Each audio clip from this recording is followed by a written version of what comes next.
Na lang bago ang pasukan, hindi lang mga school supplies ang dinadagsa ng mga mamimili sa Divisoria, kundi pati na rin yung mga panangga sa init at ulan. Nakatutok si Victoria Tulad. 180 na lang. Ilang piraso po?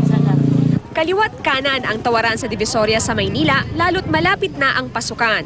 Marami ang kapos sa budget para sa school supplies. 1K lang ang budget namin, kailangan sagad ka sa tawaran. Mabibili ang iba't ibang klase ng bag sa halagang 280 hanggang 450 pesos. 9 pesos naman kada peraso ang notebook. 7 to 10 pesos ang ballpen at lapis, 50 to 120 pesos ang pencil case, habang 30 pesos ang 5 metrong plastic cover. Dahil napakainit ng panahon at minsay biglang umuulan pa, mabenta rin ang mga payong, pamaypay at bimpo para sa mga bata. Mabibili ang payong ng 100 hanggang 450 pesos. Ang ilang payong may flashlight pa. Tig sa 10 piso naman ang pamaypay, habang 450 pesos ang mga bimpo. Sa uniform naman, mabibili ang kada piraso ng polo at blouse ng 105 hanggang 235 pesos.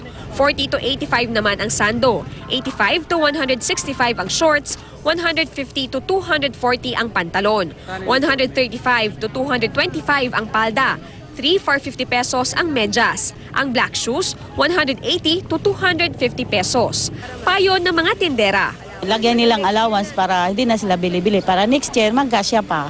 Okay naman kasi maganda ang tela niya. Mula ngayon hanggang sa Hunyo, 24 oras ng bukas ang ilang tindahan sa Divisoria para sa mga mamimili ng school supplies. Victoria Tulad, nakatutok, 24 oras.